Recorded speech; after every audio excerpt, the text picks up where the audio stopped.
তো basically colligative property বা liquid solution physical chemistry first chapter as per the CBSE and ISC board is concerned. তো এর major টপিকসগুলো আমি একটু বলে দিচ্ছি, একবার রিভিশন করে দিচ্ছি। আমরা প্রথমেই চ্যাপ্টারের টপিক্সে আমরা সলিউশনের ডেফিনেশন পড়েছিলাম, তার রিগার্ডিং সলভেন্ট সলিউট কী কী হতে পারে। দেখবে এনসিআরটিতে একটা চার্ট দেওয়া আছে, ওইটা একটু দেখে নেবে। তারপরে হচ্ছে কনসেন্ট্রেশনের রিগার্ডিং কিছু নিউমেরিক্যালস, যেটা আমরা ক্লাস 11-এও করেছিলাম একবার, সেটা একবার রিভিশন করেছি। কী কী? ওই মোলারিটি, মোল ফ্র্যাকশন, নর্মালিটি অ্যাটসেট্রা। তো সেগুলো আশা করি আমরা মোটামুটি ক্লিয়ার করতে পেরেছি। এরপরে যেটা এই চ্যাপ্টারে নতুন কনসেপ্ট শুরু হয়েছে সেটা হচ্ছে ভেপার প্রেশার। ভেপার প্রেশার সম্বন্ধে আমরা এটাই বলেছিলাম যে যে কোনো লিকুইড যখন একটা কন্টেনারে থাকে তখন তার কিছু পোর্শন সবসময় ভেপার ফেজে থাকে। জয়েন করছে।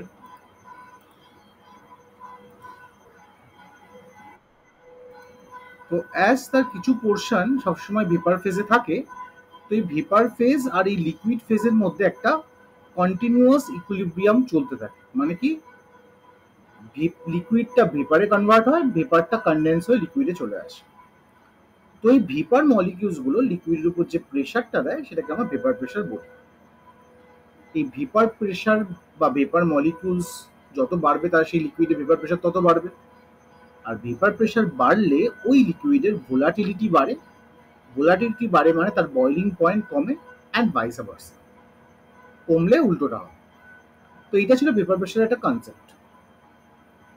এরপরে ছিল হচ্ছে solubility of gas in liquid depending factors. First factor ছিল নেচার অফ দ্য গ্যাস। আমরা বলেছিলাম যে গ্যাসটা তার ক্রিটিক্যাল টেম্পারেচার বা তার অ্যাট্রাকশন ফ্যাক্টর বা তার tendency of hydrogen bond formation, এগুলো যদি থাকে তাহলে সে খুব ভালোভাবে সলিউবল হবে। সেকেন্ড হচ্ছে যদি temperature of the room temperature খুব হাই হয়, বা তুমি যদি ওই সলিউশনের টেম্পারেচার বাড়াও, সেক্ষেত্রে গ্যাসের সলিবিলিটিটা রিডিউস হবে, কমে যাবে। এরকম নিচের দিকে আরও দেওয়া আছে।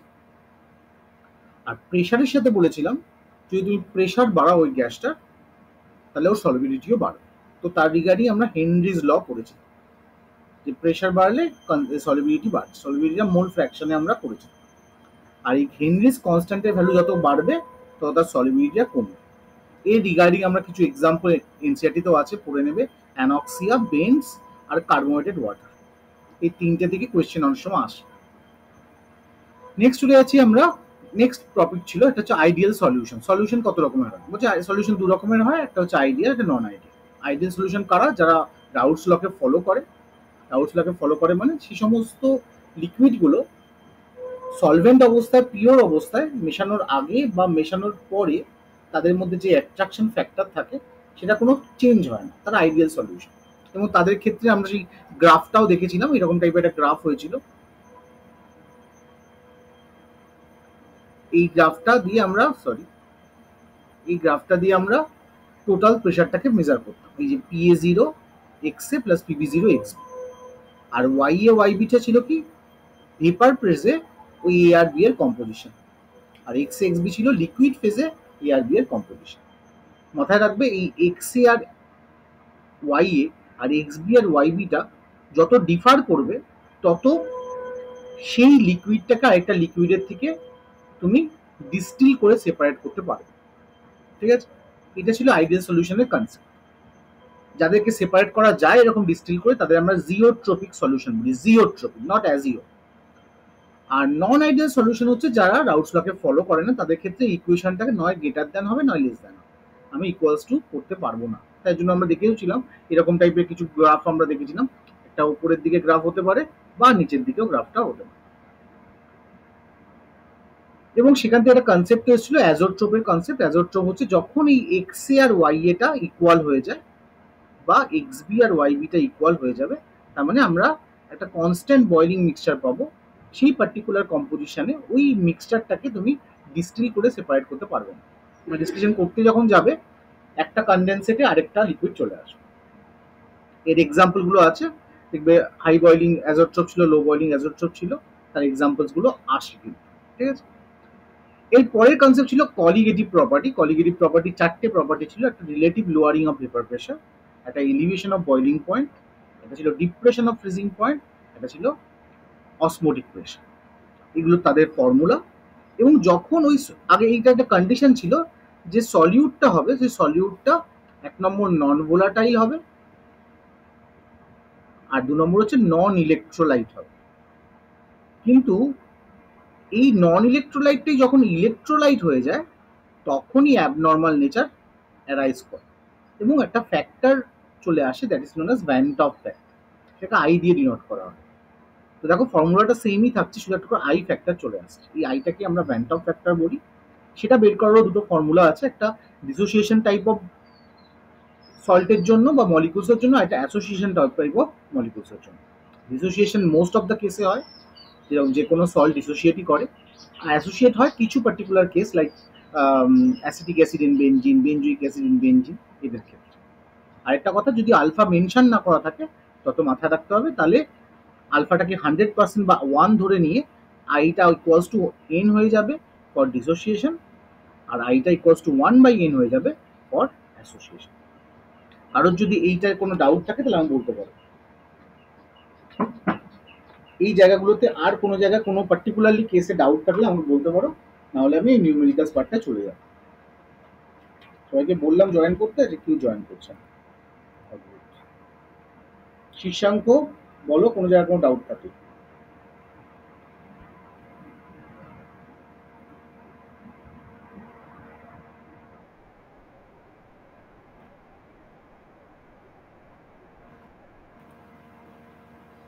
Osmotic pressure van't Hoff law, যেটা দিয়ে ভ্যান্ট অফ ওই বলেছিলাম না নোবেল পেয়েছিল, ফার্স্ট নোবেল লরেট, তো উনি ওই রকমভাবেই ভ্যান্ট অফ ল। সেই অসমোটিক প্রেশারটা ডিপেন্ড করে হচ্ছে তিনটে ফ্যাক্টর, দুটো ফ্যাক্টরের উপর। একটা হচ্ছে কনসেন্ট্রেশন অফ দ্য সলিউশন, একটা হচ্ছে টেম্পারেচার। তো এই দুটো সাথে ডিরেক্টলি প্রপোর্শনাল। তো সেটাই সিআরটি ছিল, ঠিক আছে। আর ফ্রিজিং পয়েন্ট, ডিপ্রেশন, আর আগের দিন যেটা বলছিলাম আর কি, ওই অনেক সময় দেখা যায় যে স্নো যখন জমে যায় তো সেটাকে কাটার জন্য সয়েল স্প্রিঙ্কল করা হয়। তো সেই কনসেপ্টটা সবার ক্লিয়ার হয়েছে তো? মানে স্নো কি করে মানে সল্টের সল্টকে মেল্ট করতে হেল্প করে, এটা সবার ক্লিয়ার? এটা কিন্তু খুব আসে কোশ্চেন। আচ্ছা, ব্যাপারটা বোঝো, ঠিক আছে, আমি বলে দিচ্ছি, ঠিক আছে। তো বেসিক্যালি বোঝো, যখন তুমি ধরো কোনো জায়গায়, আমি একটা ছবি দিলে তোমাদের সুবিধা হবে, আমি দেখাচ্ছি, ছবি দিয়ে দিই, পাওয়া যাবে।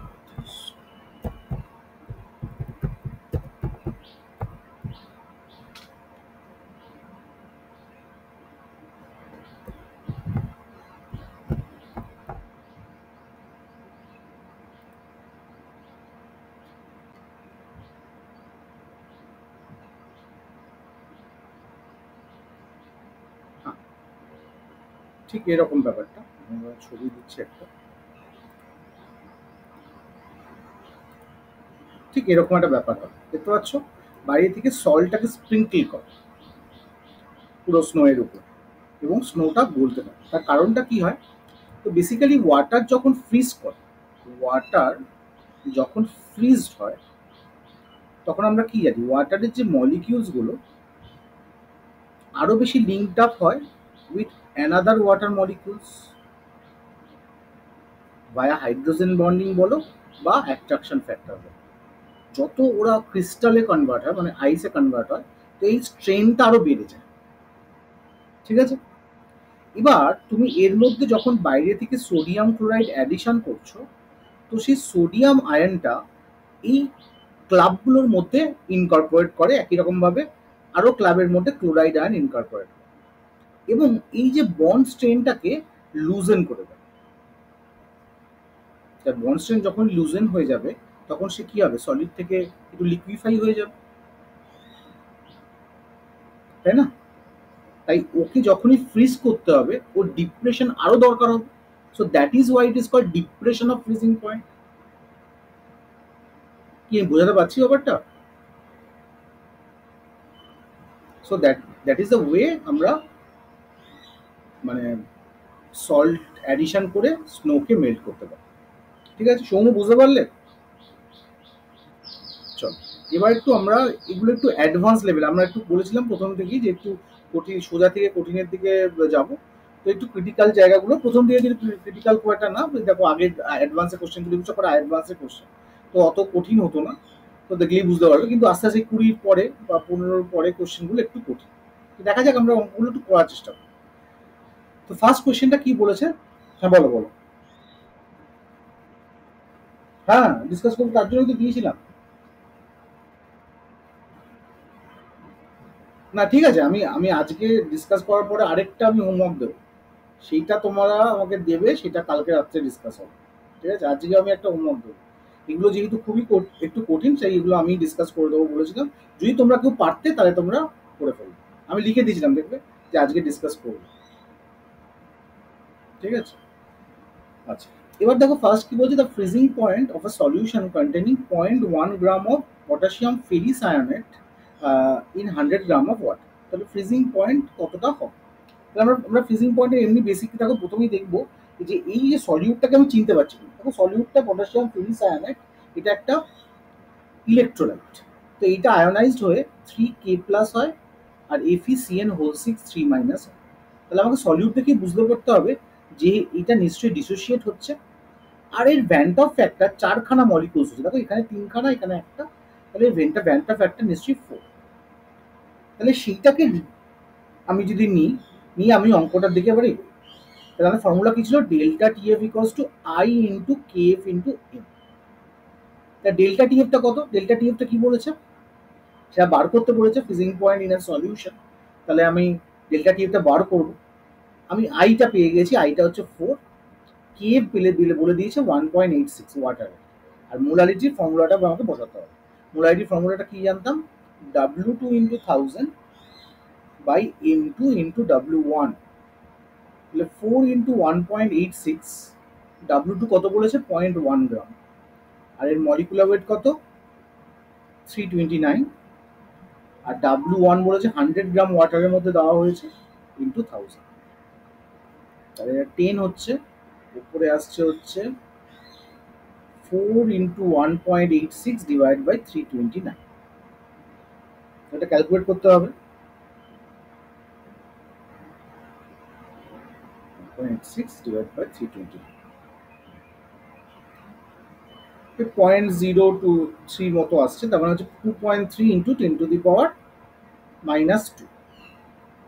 তার মানে অপশন এটা হবে। তার মানে দেখো নর্মালি বোঝো আবার, তাহলে এইটা ডিপ্রেশন হবে। তার মানে এখন ফাইনাল টেম্পারেচারটা কত ওই সলিউশনে? -0.023 ডিগ্রি সেলসিয়াস। সেটাকে এখানে এরকমভাবে লিখেছে, এটাই ডিপ্রেশন হলো। আর 0 থেকে আবার মাইনাস করতে হবে, কারণ ওয়াটারের তো ফ্রিজিং পয়েন্ট 0 ডিগ্রি সেলসিয়াস। কারোর কোনো জায়গায় ডাউট হলে বল।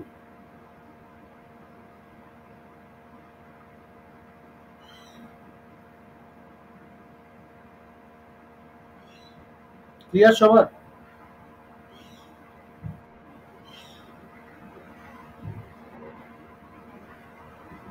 চলো নেক্সট হচ্ছে, নেক্সট কোয়েশ্চেন হচ্ছে, when 20 gram of naphthalenic acid is dissolved in 50 gram of benzene, a freezing point depression of 2 Kelvin is observed. The Vanta factor is, ঠিক আছে? তাহলে freezing point depression is absorb, vent of factor তাকে বলে দিয়েছে, বের করতে বলেছে। What is the vent of factor? ভালো কথা, তাহলে আমরা করে দেখি তাহলে। আচ্ছা, 2 কেলভিন বলেছে, তাহলে delta TF equals to naphthalic অ্যাসিডের ফর্মুলা বলে দিয়েছে এখানে, তো equals to I K F into M ধরে। ভালো কথা, তাহলে আইটা বার করতে হবে। ডিপ্রেশন বলেছে 2 কেলভিন, আইটা বার করবো। কে এফ বলে দিয়েছে 1.7, আর মোলালিটিটা W2/M2 ইন্টু W1 ইন্টু 1000। আমরা একদম বেসিক জায়গা থাকবো, অত কায়দা কিছু করবো না, সবসময় এক জায়গায় ক্যালকুলেশন করবো, তাতে ভুলটা আমাদের হওয়ার চান্স কম। তা 20 গ্রাম বলেছে, ন্যাপথলিক অ্যাসিডের মলিকুলার ওয়েট করো এখানে 130, 140, 172, 172। আর W1টা কত গ্রামে বলেছে? 50 গ্রাম অফ বেঞ্জিনে ডিজলভ করেছে, ইন্টু 1000। ঠিক আছে, করে দেখা যাক কত হয়। একদম সহজ দেখো। এখন এই সমস্ত কোশ্চেনগুলো বোর্ডে আসে। তাহলে এখানে 1720 করে দিলাম 1000 দিয়ে মাল্টিপ্লাই করে। তাহলে এখানে 10 চলে আসলো, এখানে 10 চলে আসলো, তার মানে 50/100। দেখো 0.5, দেখো বোঝাই যাচ্ছে। আমরা বলেছিলাম যে যে কোনো অ্যাসিড যদি বেনজিনে ডিজলভ হয় তার টেন্ডেন্সি অফ অ্যাসোসিয়েশন হয়, ঠিক আছে। তাহলে দেখো 0.5 অ্যাসোসিয়েশন হলো, তাহলে এখানে অ্যান্সার হবে অপশন এ।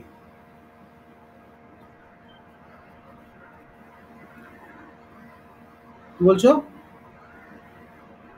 হ্যাঁ, অ্যাসোসিয়েশন হবে, হবে যখন কোনো অ্যাসিডকে বেনজিনে ডিসোসিয়েট করা হয়, ডিজলভ করা হয়, তাই তার টেন্ডেন্সি দেখা যায় যে এটা ডিপ্রেশন হচ্ছে, এই বাই সরি অ্যাসোসিয়েট করছে, অ্যাসোসিয়েট হচ্ছে। এবং অ্যাসোসিয়েট হওয়ার জন্য তার মধ্যে একটা মানে কি বলবো নাম্বার অফ মলিকুলসটা কমে যাচ্ছে, ঠিক আছে।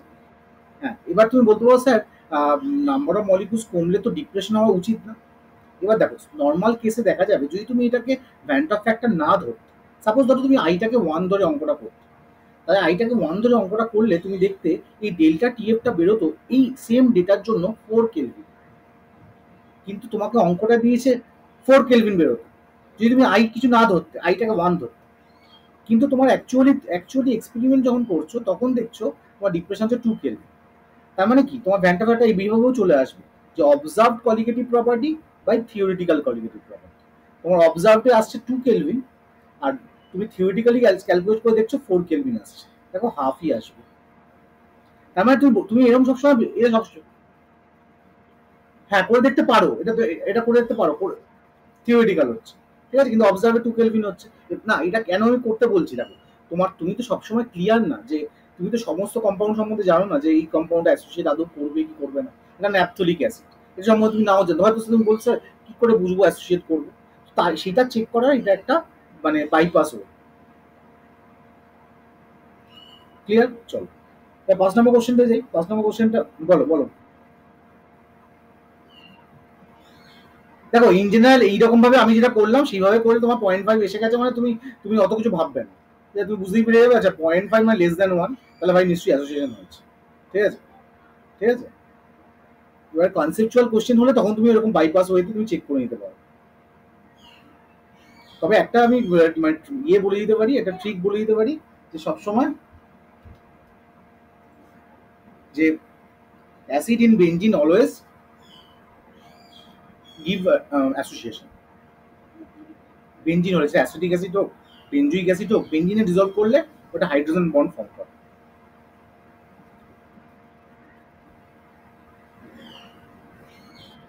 বেঞ্জিনে ডিজলভ করলে অ্যাসোসিয়েশন হওয়ার টেন্ডেন্সি থাকে, ঠিক আছে। আচ্ছা নেক্সট যাচ্ছি, নেক্সট কোশ্চেন।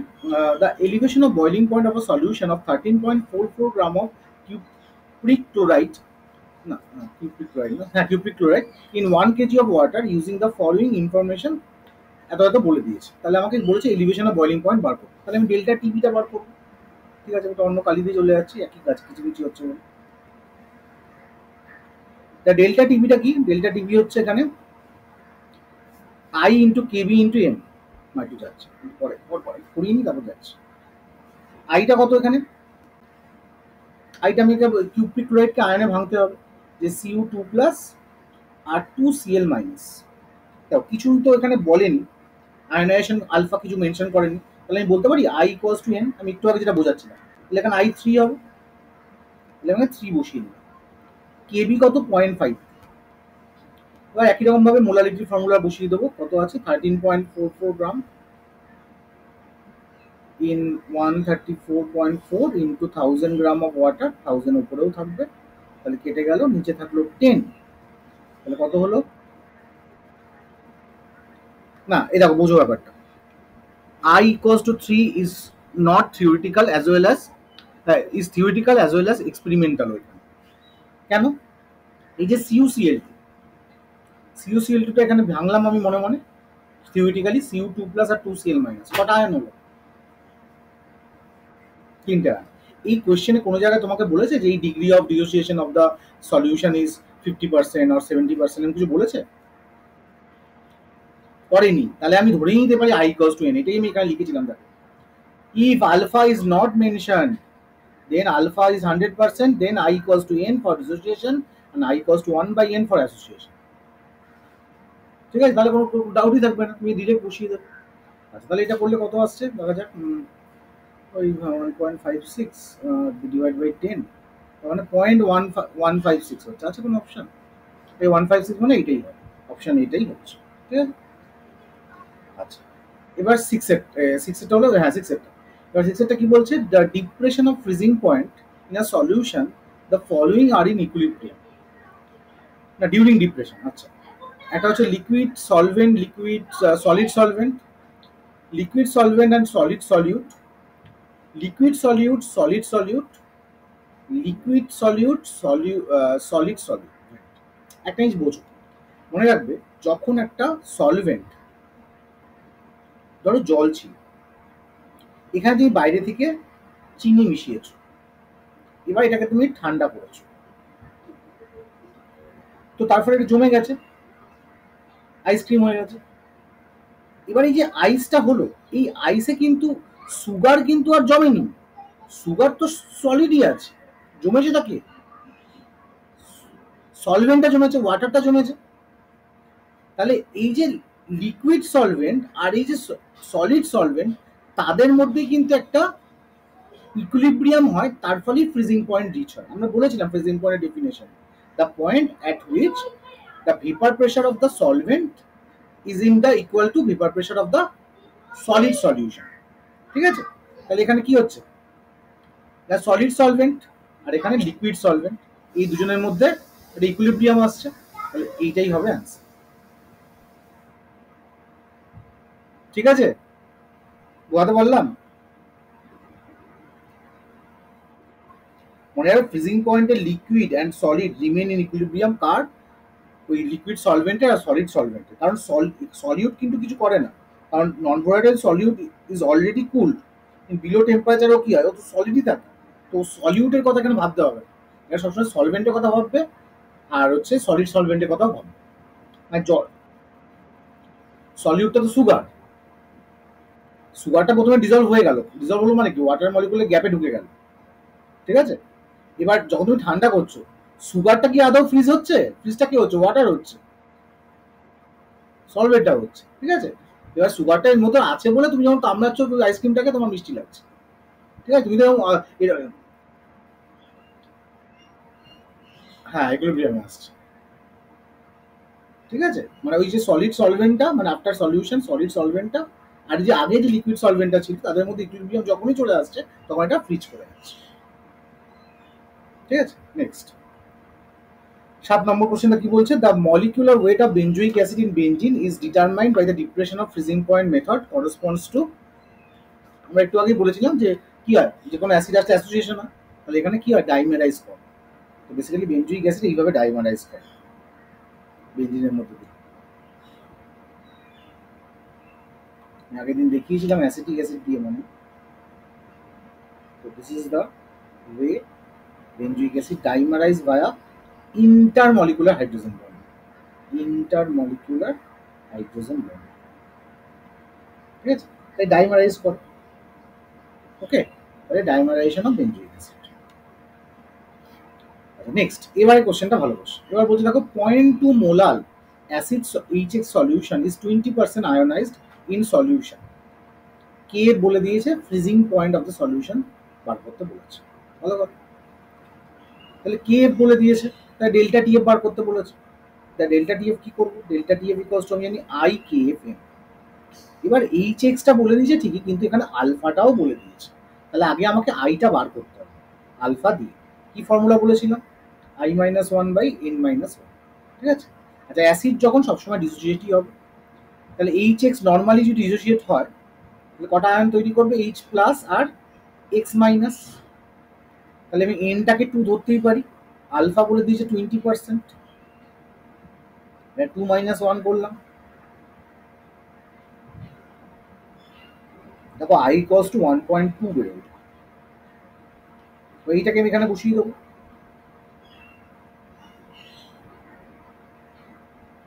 অ্যান্সার বেরিয়ে যাবে।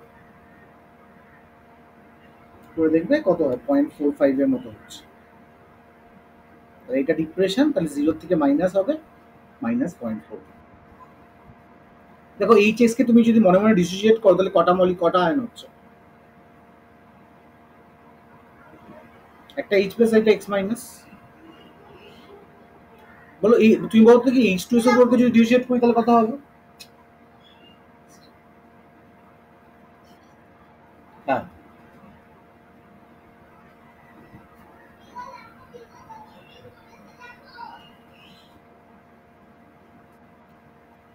H2SO H2, হ্যাঁ তিনটা হবে, দুটো H প্লাস হচ্ছে। বুঝাতে পারলাম ব্যাপারটা? বললে তো তিনটে, হ্যাঁ তিনটে। আচ্ছা এবার 9 নম্বরটা যাচ্ছি। 9 নম্বরটা কি? হ্যাঁ বলো বলো বলো।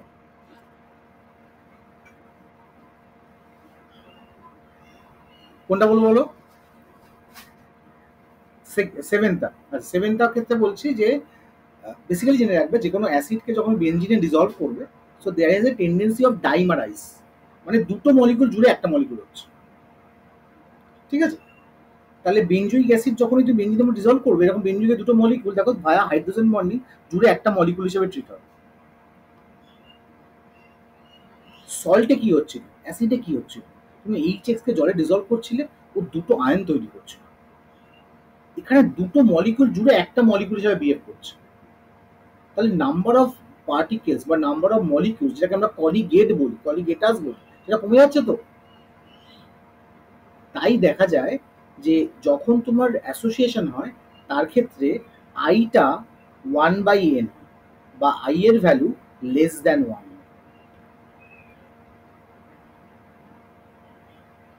ক্লিয়ার? না হলে বলো, আমি আবার বলবো। হ্যাঁ, এই হচ্ছে ব্যাপার। ম্যাক্সিমাম কেসে মনে রাখবে এই যে যা তোমার ঠিক শিখিয়ে দিলাম।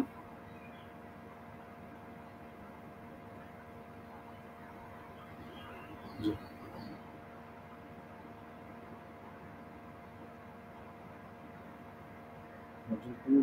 ঠিক আছে। The freezing point of equimolar aqueous solution will be highest for equimolar aqueous solution will be high, সবকটাই ধরো 1 মোলার করে আছে, তো এদের মধ্যে বলেছে কার ফ্রিজিং পয়েন্টটা হাইয়েস্ট হবে। আমরা এই অঙ্কগুলো খুব আসে, ভেরি ভেরি ইম্পর্টেন্ট এই টাইপের কোশ্চেনগুলো, বলে দিচ্ছি কিন্তু পরীক্ষায় এসে যাবে তখন তোমার বলবে স্যার বলেছিল শুধু। তো এটা কি basically delta TF equals to I into K F M হচ্ছে ফর্মুলা। তাহলে ফ্রিজিং পয়েন্ট যার যত কম ডিপ্রেশন হবে তার ফ্রিজিং পয়েন্ট তত বেশি হবে, তাই তো কনসেপ্টটা? এটা সবার ক্লিয়ার?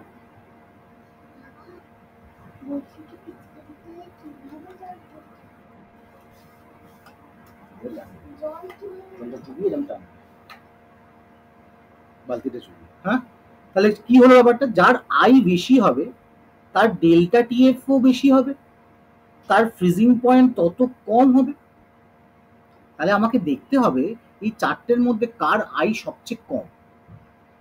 তাহলে এইটা প্রথমে হচ্ছে anilinium chloride NH3 plus Cl minus করে, তার মানে আই এর ভ্যালু 2।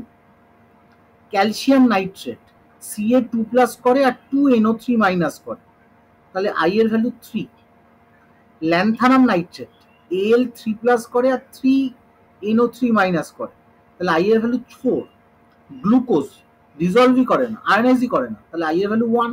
তাহলে এদের মধ্যে সবচেয়ে আই এর value com car? I minimum is for glucose, তাহলে এর depression minimum, so freezing point maximum. ঠিক আছে? এই ফ্রিজিং পয়েন্টটা দিয়ে কিন্তু গোলায়, তাই ফ্রিজিং পয়েন্টটাই কিন্তু দেয়। বাকিদের ক্ষেত্রে কিন্তু মানে বয়লিং পয়েন্ট বা ক্ষেত্রে ক্ষেত্রে কিন্তু এই জিনিসটা খুব ইজিলি হয়ে যায়, কিন্তু ফ্রিজিং পয়েন্টের ক্ষেত্রে যেহেতু উল্টো ব্যাপারটা, তাই কিন্তু এটা মাথায় রেখে। হ্যাঁ, নেক্সট 10 নম্বরটায় যাচ্ছি। হ্যাঁ বলো। কেন এর অসুবিধা হওয়ার কথা না তো, এটা তো একটা ছোটবেলাকার জিনিস। যে কোনো সল্টকে তুমি আয়নাইজ করতে পারো তো তার ভ্যালেন্সি অনুযায়ী। দেখো ল্যান্থানিয়াম নাইট্রেট, এটা যদি তোমার খুব অসুবিধাই হতো, আমি ধরো জানি না ল্যান্থানামের ইয়ে কত, আমি এইটুকু তো জানি নাইট্রেটের চার্জ -1 হয়, তাহলে তিনখানা তো নাইট্রেট হবেই, 3 দেওয়া আছে, আর ল্যান্থানাম নিশ্চয়ই কিছু দেওয়া নেই, মানে ল্যান্থানাম একাই 3 প্লাস হবে, তাহলে 1+3 4 তো হবেই। ঠিক আছে, এগুলো একটু একটু করে দেখো, অসুবিধা হওয়ার কথা না, ঠান্ডা মাথায় ভাবো। আচ্ছা, নেক্সট বলছি, which of the following is a 0.1 molar aqueous solution will have the lowest freezing point? আচ্ছা, লোয়েস্ট ফ্রিজিং পয়েন্ট বলেছে মানে ঠিক আগেরটার ঠিক উল্টোটা। ঠিক আছে, তার মানে এখানে আমি দেখবো যার আই এর ভ্যালু সবচেয়ে বেশি। ঠিক আছে, ফার্স্ট হচ্ছে K2SO4। K2SO4 আয়নাইজ করলে কি হয় স্যার, 2K প্লাস আর একটা SO4 2 মাইনাস, তাহলে আই এর ভ্যালু 3। ইউরিয়া CONH2 এটা ডিসোসিয়েট করেই না, আই ইকুয়ালস টু 1। গ্লুকোজও ডিসোসিয়েট করে না, i equals to 1। Sodium chloride Na plus আর Cl মাইনাস ডিসোসিয়েট করে, আই এর ভ্যালু 2। তাহলে আই এর ভ্যালু কার সবচেয়ে বেশি হলো, পটাশিয়াম সালফেটের, এর আই এর ভ্যালু 3। তাহলে আই এর ভ্যালু 3 মানে এর ফ্রিজিং পয়েন্ট সবচেয়ে লোয়েস্ট হবে, কারণ এর ডিপ্রেশন সবচেয়ে ম্যাক্সিমাম হবে, তাহলে 10 এর এ হবে। ঠিক আছে,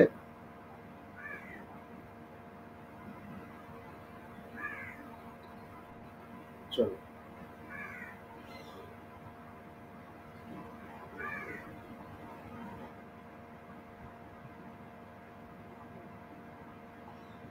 নেক্সট বলছি, which mercuric iodide is added to the aqueous solution of potassium iodide?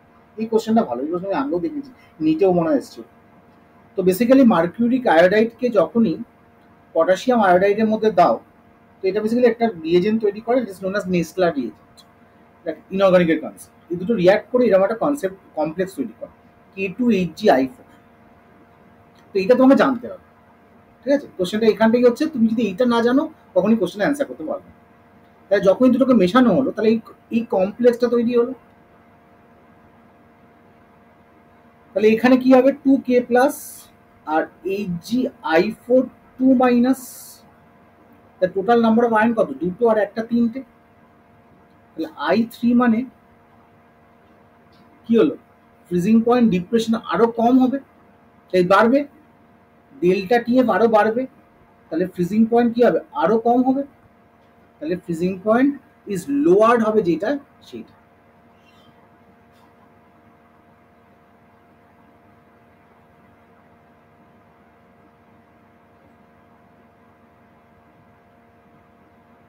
কি বোঝাতে পারলাম পারলাম না?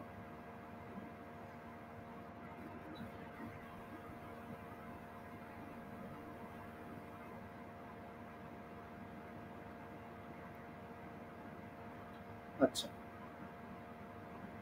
দুটো, আচ্ছা আচ্ছা, ও না গো, এটা বলছে ফ্রিজিং পয়েন্ট দুটো মার্কুরি, এটা যদি ব্যালেন্স করি তাহলে কিন্তু কনসেপ্ট একটু আলাদা হচ্ছে, কেন ব্যালেন্স করলে কিন্তু এটা 2KI HgI2 এই দুটো রিয়াক্ট করলে এটা হয়। তাহলে এখানে ও না গো, এটা এটা লোয়ার্ড হবে না। অ্যান্সার কিটা দেখে মনে হচ্ছে আমার, অ্যান্সার কিন্তু বি দেওয়া নেই, তুমি দেখলাম এটা এ দেওয়া আছে। আচ্ছা, এটাকে এইভাবে ভাবেনি, এটাকে এইভাবে ভেবেছে, এবার ভালো কোশ্চেন এটা। এই কেআইটা তো ছিল রিয়াক্ট্যান্টে, তার মানে এখানে দুখানা মলিকুল ছিল কেআই, দুটো মলিকুলে K প্লাস আই মাইনাস নিয়ে চারখানা আয়ন ছিল। HgI2 এখানে কটা ছিল, Hg2 প্লাস আর 2I মাইনাস, তার মানে এখানে তিনটে আয়ন ছিল, তাহলে চারটে প্লাস তিনটে সাতখানা আয়ন ছিল রিয়াকশনের আগে, রিয়াকশনের পরে তিনটে হয়ে গেল, তাহলে কি হবে, তাহলে সেই ক্ষেত্রে তো ডিপ্রেশনটা কমে যাবে, তাহলে ফ্রিজিং পয়েন্টটা বেড়ে যাবে, তাহলে অপশন এ হবে। হ্যাঁ, ব্যালেন্স করলো, ব্যালেন্স হচ্ছে রিয়াকশনটা, কিন্তু ওর ভিতরে যে সলিউট গুলো বা পার্টিকেলস গুলোর যে existence before reaction and after reaction change হচ্ছে, যেহেতু রিয়াকশন করে এটা কমপ্লেক্স হয়ে যাচ্ছে এবং তাতে ফ্রিনেস অফ আয়নাইজড আয়নস কমে যাচ্ছে, তাই তোমার কোয়ান্টাম ফ্যাক্টরও কমে যাচ্ছে।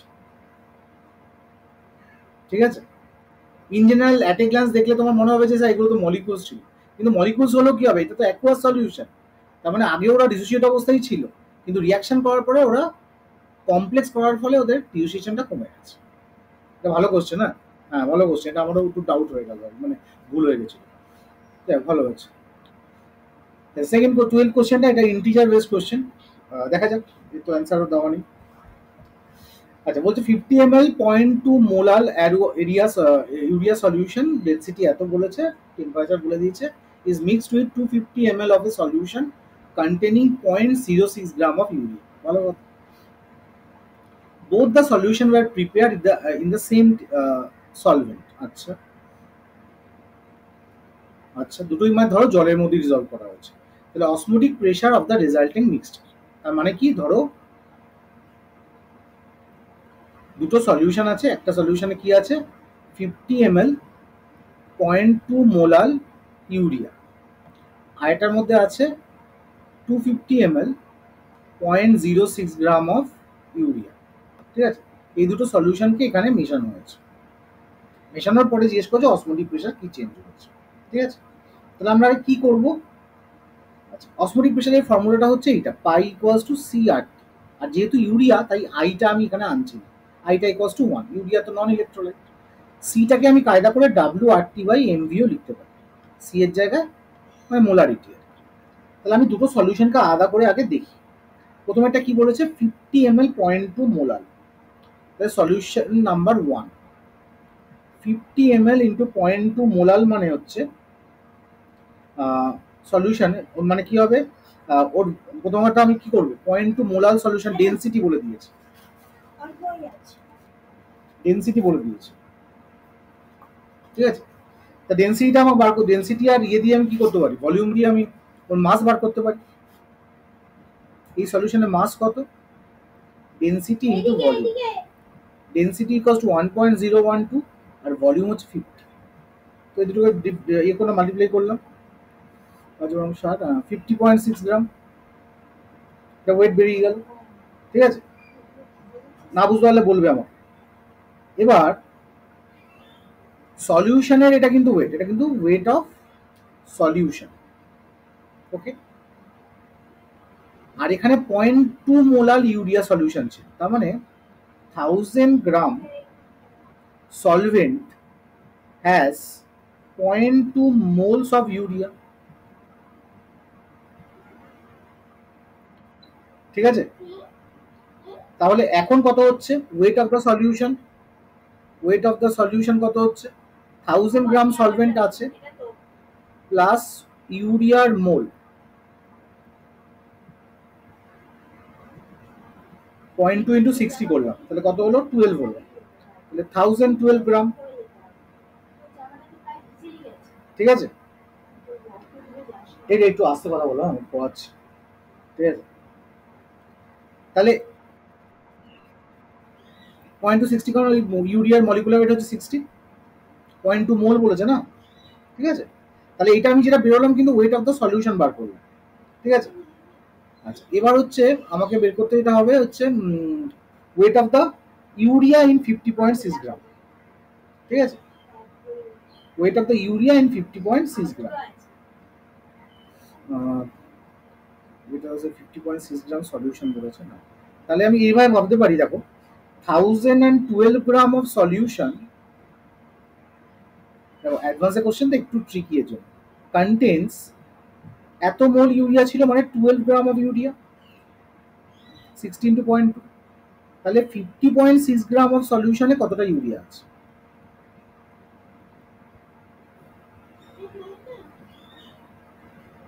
তো এটা করলে যেটা হচ্ছে এই পয়েন্টটা সরাচ্ছি, এখানে 0 বসিয়ে দিচ্ছি, তাহলে ডাবল 20 হচ্ছে 12/20 গ্রাম, 12/20 গ্রাম মানে 0.6 গ্রাম ইউরিয়া। ঠিক আছে, আরেকটা যে সলিউশন বলেছে সেখানে বলে দিয়েছে যে ইউরিয়া ছিল 0.06 গ্রাম, তার টোটাল ইউরিয়ার ওয়েট কত হলো, total weight of urea in solution 1 plus solution 2, 0.6 plus 0.06, 0.66।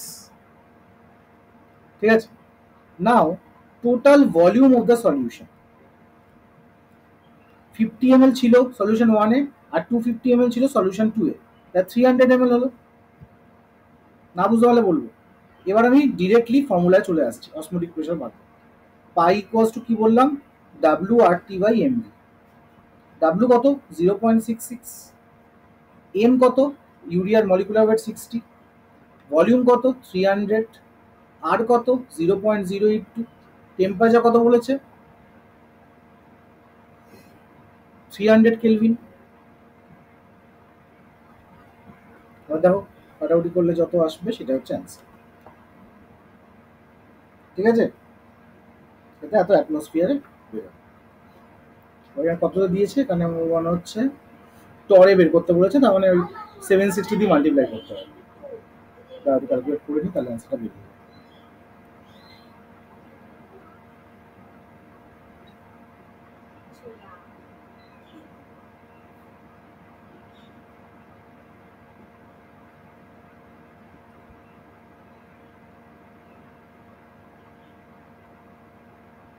Point six 0.082 0.685 0.685 হচ্ছে তোমার অ্যান্সার। এত হচ্ছে তোমার টপ, এটা হচ্ছে অ্যান্সার। হ্যাঁ বলো।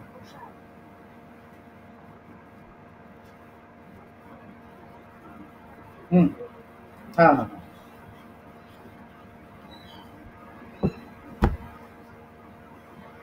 এটা আমি প্রথমে কোনটা কোন জায়গাটা বলো, এটা আমি ওয়েট অফ দ্য ইউরিয়া বার করছি। দেখো আমাকে তো বেসিক্যালি ইউরিয়া হচ্ছে সলিউট, তাহলে ইউরিয়ার আমাকে ডাব্লিউটা বার করতেই হবে সলিউশনের মধ্যে কতটা আছে।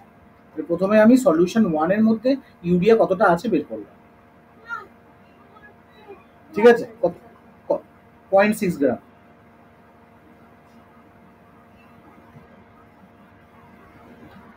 হ্যাঁ, এবার তোমার মনে হবে স্যার একই সলিউশনে আপনি দুবার কেন সলিউশন বের করছেন, তাই তো মনে হচ্ছে। দেখো এই ব্যাপারটা এটা ক্লিয়ার করছে, হ্যাঁ ক্লিয়ার করছে ব্যাপারটা। দেখো সলিউশনটা তোমার ক্লিয়ারলি বলে দেয়নি তার মধ্যে ইউরিয়া কতটা আছে।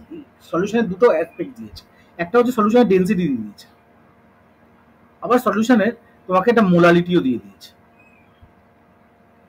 ঠিক আছে তো, এবার মোলালিটি কিন্তু মাসের উপর ডিপেন্ডেন্ট, ভলিউমের উপর ডিপেন্ডেন্ট।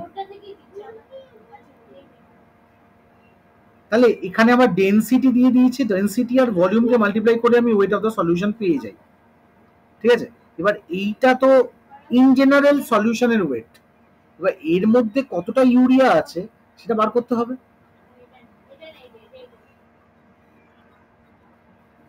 হ্যাঁ বলো। হ্যাঁ সেটা কত গ্রামে আছে, 1000 গ্রামে আছে। হ্যাঁ, এবার 1000 গ্রামে থাকলে মানে কি নেট 1012 গ্রামে আছে। এবার আমাকে তো দেখতে হবে যে এই সলিউশনটার মধ্যে যেটার ডেন্সিটি এত, তার মধ্যে কতটা ইউরিয়া আছে। তাই আমি এটা ইউনিটারি মেথডে নিয়ে আসলাম, করে আমি বের করলাম। ঠিক আছে, অ্যাডভান্সের কোশ্চেনগুলো একটু তোমাকে মানে প্যাচাল, এরকম টাইপেরই কোশ্চেন হবে।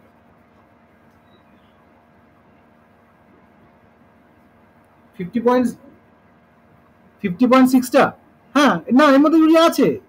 এবার এটা হচ্ছে real weight of the solution, কিন্তু এই ওয়েটের সাথে মোলালের কোনো রিলেশন নেই। ঠিক আছে, আচ্ছা এবার চলে আসছি হচ্ছে আমি নেক্সট কোশ্চেনটা, এটা হচ্ছে 13 নাম্বার কোশ্চেন। আচ্ছা এই কোশ্চেন এইটা দুবার, আচ্ছা 13 নাম্বার কোশ্চেন আছে। না একটু যাও, ওই পরে কথা বলছি। An aqueous solution is prepared by dissolving 0.1 mole of an ionic salt in 1.8 kg of water at 35 degrees Celsius. ভালো কথা, এত আয়নিক সল্টকে ডিজলভ করা হয়েছে। The salt remain 90% dissociated in the solution. The vapor pressure of the solution is 59.724 gram. R vapor pressure of pure water বলে দিয়েছে। The number of ions present in the formula আমাকে বের করতে হবে, মানে আমাকে ইনডাইরেক্টলি আইটা বার করে নিতে হবে। ঠিক আছে, কী করে বের করবো সেটা আমি পরে দেখছি, আগে আমি ইন জেনারেল ফর্মুলায় যাই, relative lowering of vapour pressure. কি formula, P0 minus P by P0 equals to I into X2। ঠিক আছে, আচ্ছা তাহলে I into X2 বের করবো। আচ্ছা এবার আমি এখানটা কি লিখতে পারি, P0 কত আছে, এটা অ্যাডভান্সে কোশ্চেন, এই জন্য বলেছিলাম যে X2 জায়গায় আমাকে পুরো মোলটা নিয়েই করতে হবে। তার মানে I into N2 by N1 plus N2, কাউকে ইগনোর করা যাবে না। তাহলে এখানে আমি 60 ধরলাম, এটা 59.724 হয়েছে, নিচে 60 আছে, আইটা আই আছে। এবার N2 মোল কত, N2 কত এই অঙ্কটা, আচ্ছা 0.1 মোল বলে দিয়েছে। আর N1 কত? 1.8 কেজি, তার মানে 1800 গ্রাম বাই 80, তার মানে 100 মোল। তাহলে এখানে আমি 0.1 ধরলাম, নিচে 0.1 প্লাস 100 ধরলাম, ঠিক আছে? তাহলে এখান থেকে আমার একটা কিছু বেরো, এখানে কত বেরোচ্ছে? 0.72 মানে 0.226 by 60 equals to I into 0.1 by 100.1, ঠিক আছে? এটা ক্যালকুলেট করে দেখি কত আসছে।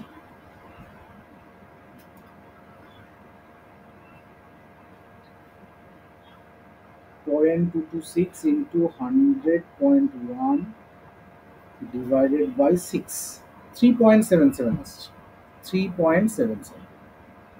তাহলে এইটুকু তো বোঝা যাচ্ছে 3.77-এ এটা ডিসোসিয়েট করছে, ঠিক আছে? আইটা এত, কিন্তু এখানে একটা কথা বলে দিয়েছে, দেখো ডিগ্রি অফ ডিসোসিয়েশন 90%। তাহলে আমি অরিজিনাল এনটা আমাকে বার করতে হবে। এবার আমি কি করছি দেখো, alpha equals to I minus one by n minus one. Alpha বলে দিয়েছে 90%, মানে 3.7 minus one by n minus one, এনটা আমাকে বার করতে হবে। তাহলে 0.9 equals to 2.7 by n minus one. তাহলে এটা হয়ে গেল n minus one equals to 3, n equals to 4, ঠিক আছে? তাহলে এনটা কতগুলোতে আয়নে ভাঙলো? 4টে আয়নে এখানে ডিসোসিয়েট করলো, ঠিক আছে? তাহলে number of আয়ন্স present in the formula of the ionic salt, কতগুলো আয়নে এটা ভেঙেছে? 4টে আয়নে ভেঙেছে। ক্লিয়ার হলো?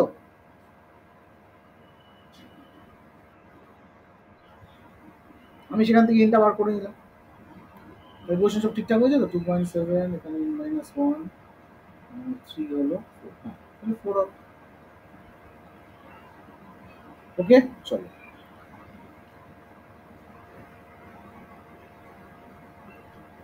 নেক্সট 14 কোশ্চেনটা বলছে ইফ দ্য ফ্রিজিং পয়েন্ট, আমি 15 অবধি করবো, 16-17টা তোমরা ট্রাই করবে, ঠিক আছে? 16-17টা আমি আর বলছি না, ট্রাই করবে, আমরা কালকে ডিসকাস করবো। আচ্ছা, 48টা কি বলছে? If the freezing point of a 0.01 molar aqua solution of a cobalt chloride, cobalt chloride হচ্ছে COCl3, ammonia solution which behaves as strong electrolyte, ভালো কথা, ডিপ্রেশন এত হয়েছে বলেছে, freezing point, the number of cobalt chloride in coordination sphere, coordination স্ফিয়ারে দেখো এই কোশ্চেনগুলো স্পেশালিটি দেখো, অ্যাডভান্সে কোশ্চেন কঠিন কেন? এরা কোঅর্ডিনেশন কম্পাউন্ডের সাথে এই চ্যাপ্টারটাকে মার্চ করে দিয়েছে, ঠিক আছে? যাই হোক, আমরা প্রথমে তো আমি নর্মালভাবে আইটা বার করি, আই কিছু বলেনি বলে, তাই delta TF equals to I into K F into N. আমি একদম ফর্মুলায় যাবো। ডেল্টা টিএফ কত বলেছে স্যার? 0.0558, আই জানি না, কে এফ বলে দিয়েছে 1.86, মোলালিটি বলে দিয়েছে 0.01 মোলার। তাহলে এখান থেকে আমার আইটা বেরিয়ে যাবে 0.0558 ডিভাইড বাই 0.0186।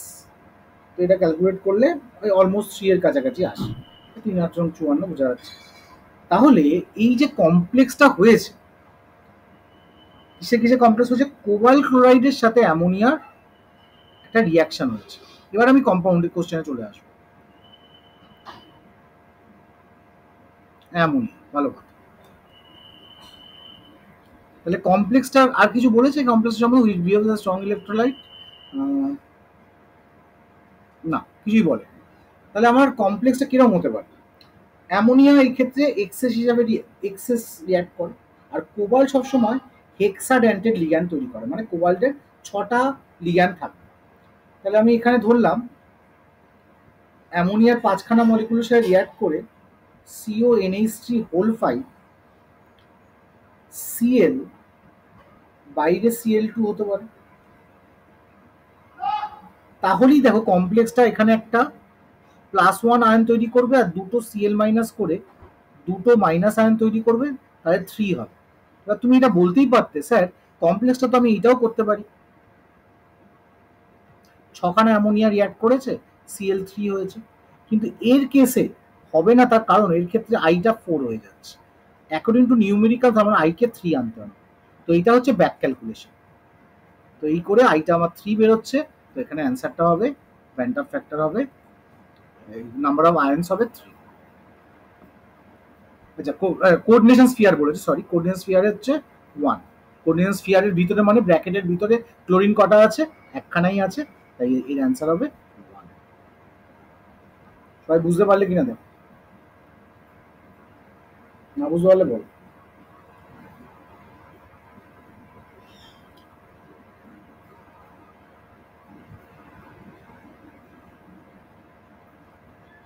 ঠিক আছে, শীর্ষাঙ্ক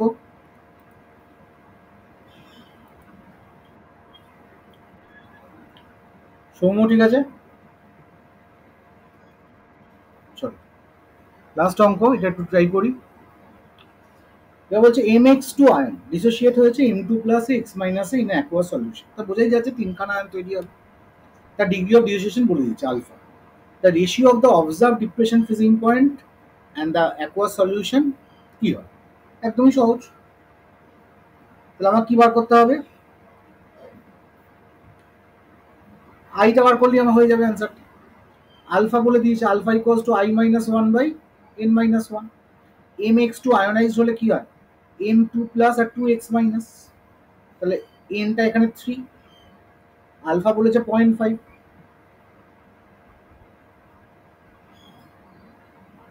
আইটা কত বেরোচ্ছে? 2 ইন্টু 0.5 মানে 1, তাহলে আই ইকুয়ালস টু বেরোচ্ছে 2। তাহলে এখানে বলেছে the ratio of observed and theoretical কি হবে? আই এর ভ্যালু। তো অ্যান্সার হবে 2। দেখো বুঝলে কিনা, একদম সহজ কোশ্চেন, দেখো অ্যাডভান্স এসছে। এখন ফর্মুলা যেটা বসালাম সেটা হবে। ক্লিয়ার?